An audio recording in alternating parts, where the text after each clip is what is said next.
Cordial y fraternal saludo. Nosotros somos la primera número 5 conformada por Lady Joana Álvarez Robles, Daniela Alexandra Huitrago Torres, María Alejandra Leal Ortiz, Yarleni Yesenia Matos y quien les habla, Laura Valentina González Rial. Iniciamos en este paso con la competencia de preseleccionar candidatos que cumplan con las políticas y requerimientos especificados por la organización para vincularlos a la empresa o a nuevos roles de trabajo. También vamos a mostrar seleccionar candidatos para desempeñar los cargos y roles de trabajo de acuerdo con los perfiles, políticas, normas legales vigentes y procedimientos de la organización. La empresa que estamos acompañando se encuentra en la ciudad de Bogotá. Es una empresa de carácter familiar y pequeña, que está comprometida con sus trabajadores y clientes, ofreciéndoles productos de calidad y espacios cómodos con buen ambiente familiar a través de un equipo de trabajo innovador y optimista que demuestra el compromiso y el apoyo que tiene con la empresa, llegando a un balance entre trabajador-cliente para lograr una formación de equidad y una empresa estable y productiva. En este caso, para la competencia se hizo un manual de reclutamiento y selección de personal, que propicia un transparente y eficiente proceso de gestión con el fin de promover las vacantes a contratar y la honoraria en funcionamiento del mérito y la equidad. Allí vamos a pasar a hablar sobre los pasos para llevar un buen proceso de selección del personal dentro de la empresa. Se divide en dos fases. La primera es el proceso de preselección del personal y la que le sigue es el proceso de seleccionar personal. Entonces, la primera de preseleccionar personal habla sobre los 7 primeros pasos que tenemos acá, que son vacante, requisición, verificación del perfil, convocatoria, recepción, hoja de vida, análisis de hoja de vida y la preselección. Para llevar un buen proceso de selección de personal dentro de la empresa, pasamos a los siguientes pasos, que son pruebas psicotécnicas, entrevistas, verificación de antecedentes, la visita domiciliaria. Cabe por resaltar que no en todas las empresas se aplica esta, pero sí es importante. Los exámenes médicos, el seleccionado, pasamos a la contratación y por último terminamos con un proceso de inducción, ya sea la inducción general principalmente y ya la específica para mirar bien las labores de cargo. Bueno, el flujograma, también llamado como diagrama de flujo, consiste en representar gráficamente actividades de la empresa, ya sea un plan a proyectar o ya sea algo que ya se tiene proyectado y se va a acabar. Entonces también está como símbolos, hechos, movimientos y relaciones de todo tipo a partir de cada línea o cada horario.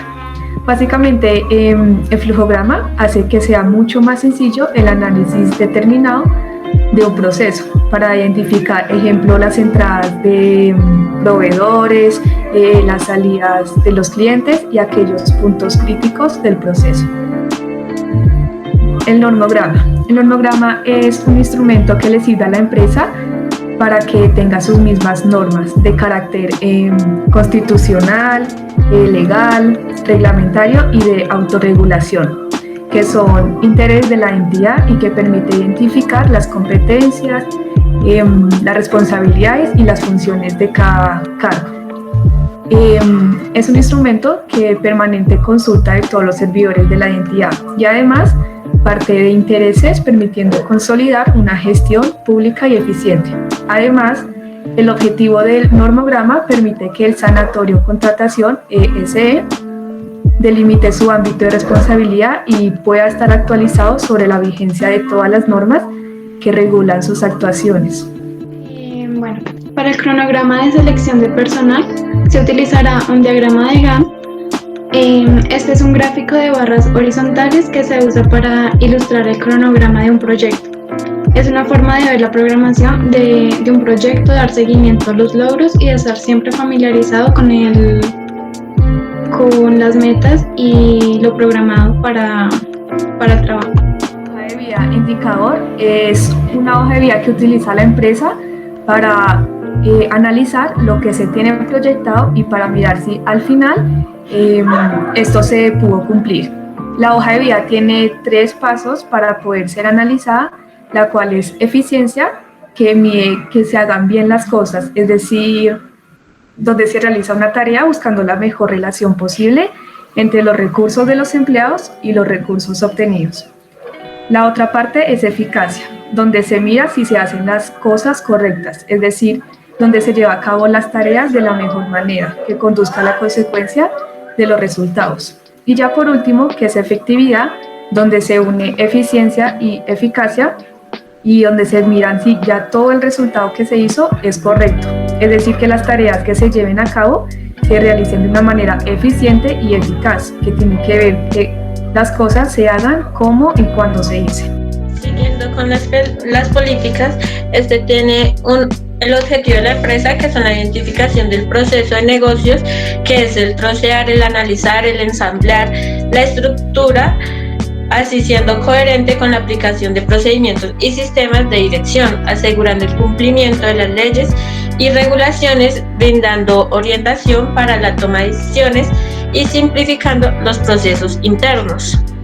Continuamos con la competencia, diseñar estructuras de salarios aplicando las metodologías y estrategias establecidas por la organización. La estructura salarial de una organización está constituida por el conjunto de retribuciones existentes en todos los puestos o niveles ocupacionales asignadas a quienes ocupan dichos puestos o niveles jerárquicos.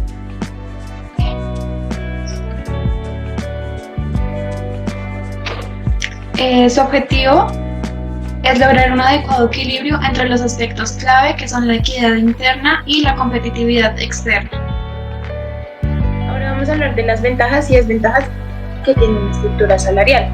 Como principal ventaja tenemos que esta dificulta la continuidad de las desigualdades laborales por motivos de género, ya que hemos visto un tema muy relevante dentro de las empresas. Esta evita los rumores, las especulaciones y la falsa información que se puede generar. De igual forma, ayuda a incrementar el desempeño laboral y la productividad. Como desventajas tenemos que los trabajadores son conscientes de las diferencias salariales que hay dentro de la empresa y esto provoca tensiones y un mal clima laboral. También que los empleados que tienen sueldos bajos son propensos a bajar su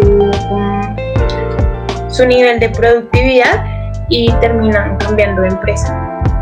Método cualitativo tenemos que es el método científico de observación para recopilar datos no numéricos. Se suelen determinar o considerar técnicas cualitativas todas aquellas distintas al experimento, es decir, entrevistas, encuestas, grupos de discusión o técnicas de observación y observación participante. Para entender de qué trata un método cualitativo, vamos a describir 17 pasos para un desarrollo de una investigación cualitativa.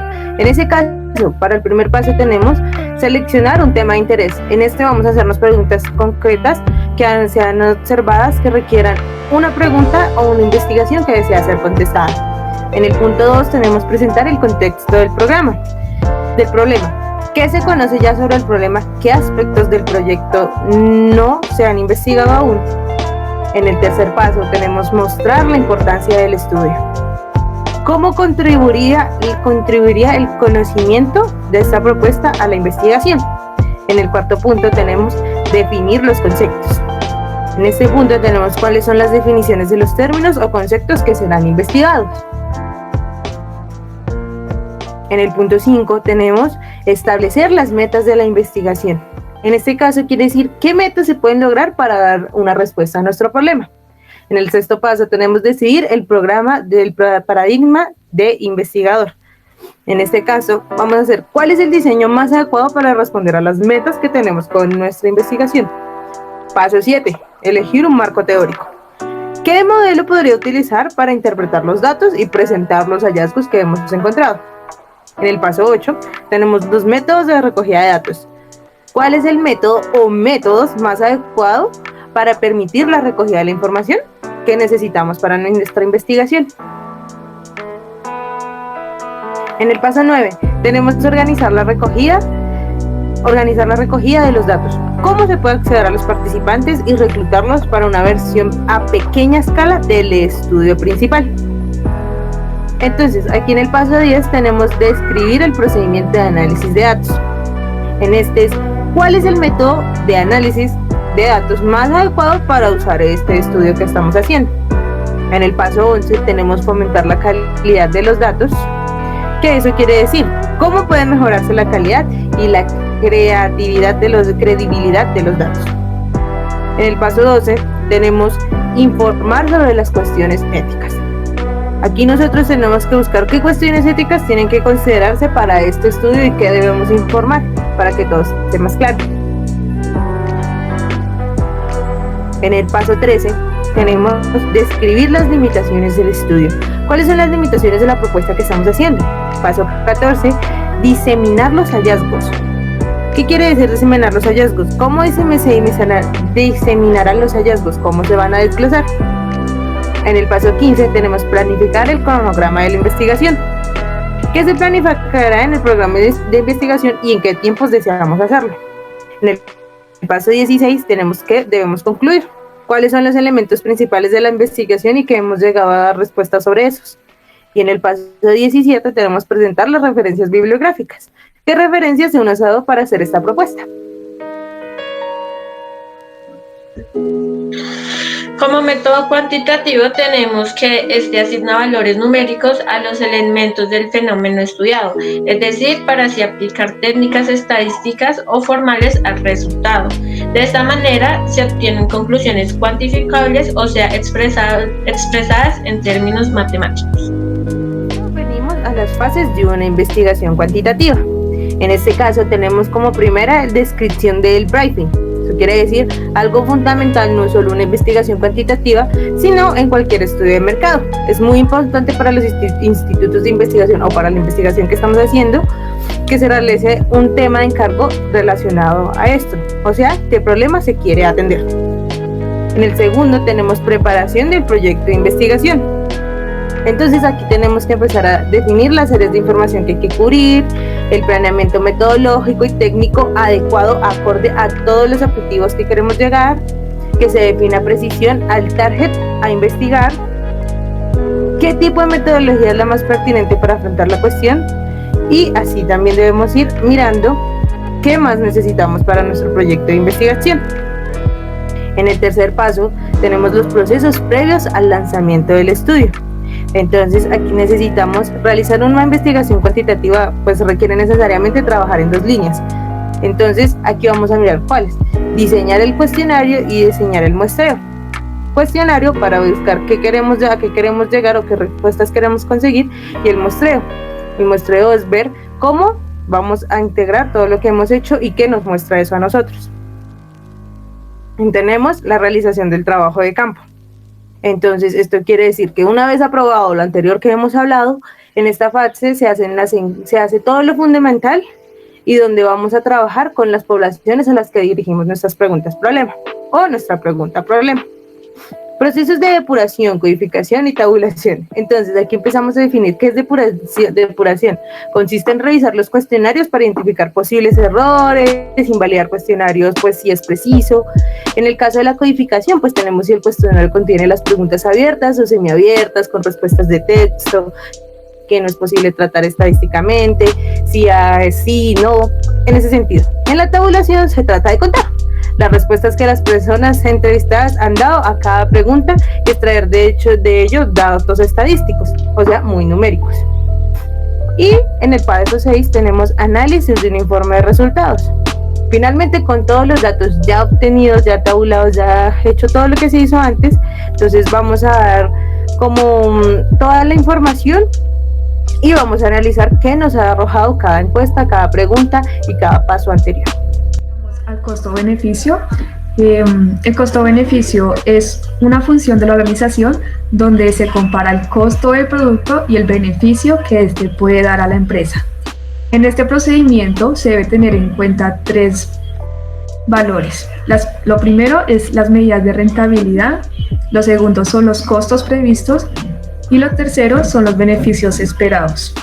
Para calcular Si la balanza beneficio está bien equilibrada, se utilizan los siguientes pasos y fórmulas. Primero, se define el valor monetario de los costos y de los beneficios para la implantación del sistema. Segundo, se convierten los costos y los beneficios en valor actual. Y ya por último, se halla la relación costo-beneficio, que es igual a los ingresos totales netos divididos por los costos totales.